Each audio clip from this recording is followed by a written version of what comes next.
I need you to listen to me carefully because what I'm about to say is not superstition, not folklore, and not motivational talk.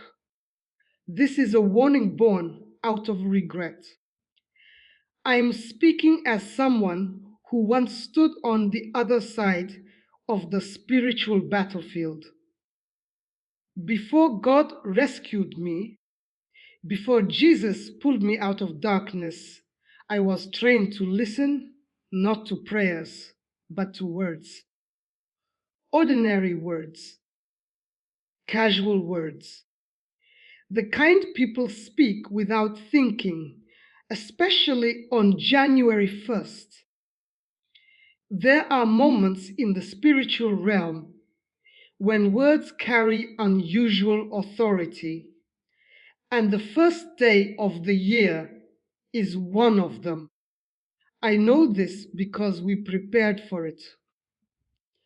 While families were celebrating, making resolutions, posting greetings, there were covens, altars, and demonic assignments already active, waiting for permission. And most people don't realize this, but permission is often not taken. It's given through language.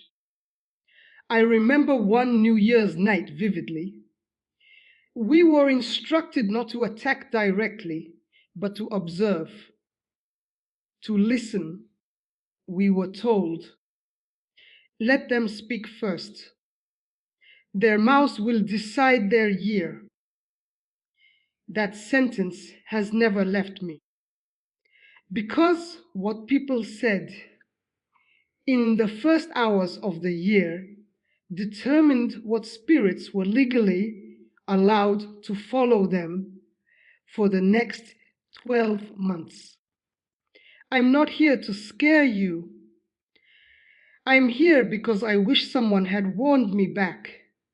Then, before I helped enforce curses people unknowingly placed on themselves.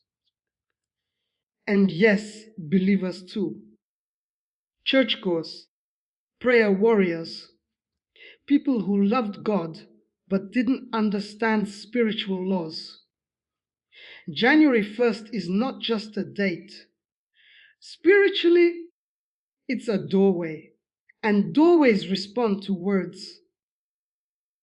Certain phrases, spoken casually like jokes or habits, act like signatures on contracts you never meant to sign. Once spoken, assignments are released. Delays, losses, cycles of struggle, they don't always come from attacks. Sometimes they come from agreement. In this video, I'm going to expose 3 specific words you must never say on January 1st. Not because they sound negative, but because of what they authorize in the unseen realm. I'm sharing this because I don't want your year hijacked before it even begins. Stay with me, because by the end of this message, you'll understand why your mouth on January 1st matters more than your resolutions, more than your prayers, and more than you've ever been taught. This is not about fear. This is about awareness. And awareness breaks traps before they close. The first word you must never say on January 1st is the word same. As harmless as it sounds, this word was one of the most powerful tools we relied on in the occult. I remember rituals where no spell was spoken at all. We didn't chant. We didn't summon. We simply waited for people to say it themselves. it's going to be the same as last year. That single word, same, was enough. In the spirit realm, same is not a description, it's an agreement. When someone says, this year will be the same, they are unknowingly authorizing repetition, cycles, patterns, familiar pain returning with legal access.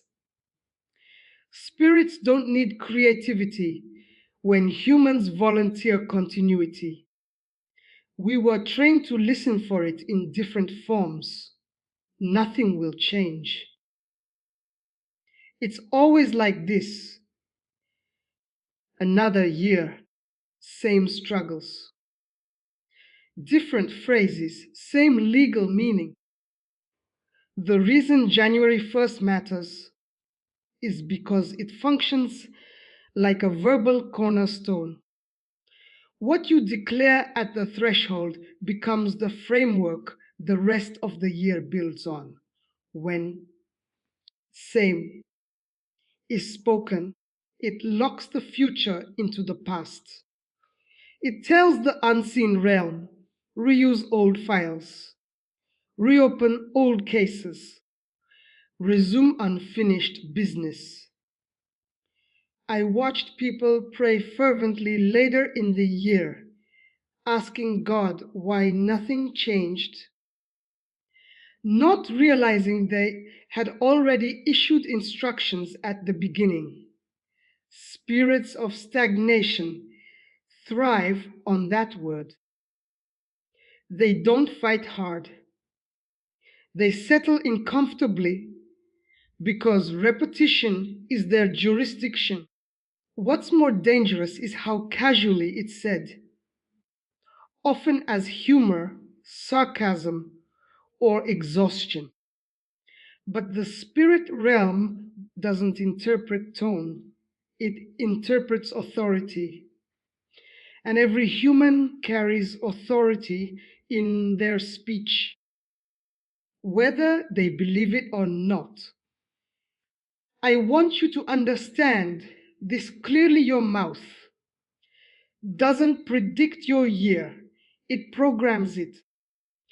When same is spoken on January 1st, it doesn't just describe expectation, it establishes permission for cycles that were supposed to end to continue. That's why breaking cycles often feels harder than starting new things. The cycle wasn't accidental, it was authorized. If you've ever felt like you were running spiritually but never moving forward, this may be why. The trap wasn't in your effort, it was in your agreement. And that's only the first word. The second word you must never say on January 1st is the word broke. This one was especially important in occult circles because poverty spirits don't enter through force. They enter through confession. I remember being taught that money follows language before it follows labor, that wealth and lack are first decided in the mouth, then enforced in circumstances. So on January 1st, we were instructed to listen closely, not for prayers, not for declarations, but for jokes. I'm so broke after December. This year is starting with me broke. January is always broke season. People laughed when they said it, but in the spirit realm, nothing about it was funny. When someone declares, I am broke at the beginning of the year, they are not stating a temporary condition. They are assuming an identity. And spirits respond to identity language with assignment. Poverty spirits need labels to attach themselves. Broke is one of their favorites. We were taught that when a person calls themselves broke, they are unknowingly rejecting provision and embracing lack as normal. That word gives spirits legal ground to drain, delay, and frustrate finances all year long. Unexpected expenses, constant shortages, money coming in, but never staying.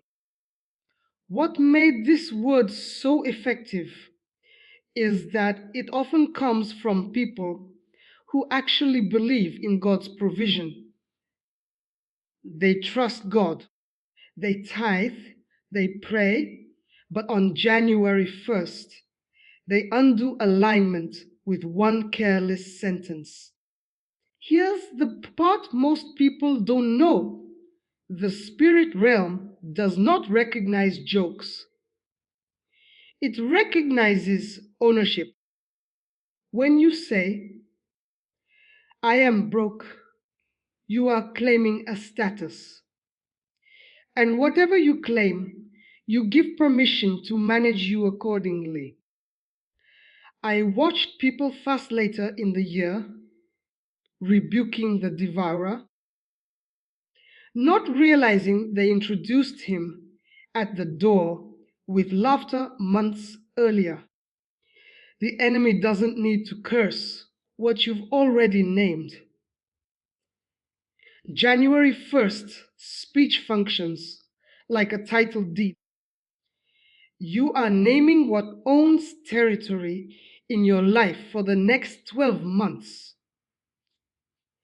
That's why words tied to identity, I am, this year is who's always, are so heavily monitored in the unseen realm. You may have said, broke, out of frustration, but frustration still carries authority. And spirits don't measure intention, they measure access.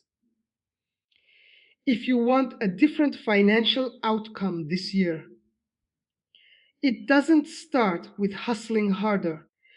It starts with refusing to baptize lack with your mouth. And there's still one more word, more subtle, more dangerous, and more commonly spoken than the first two.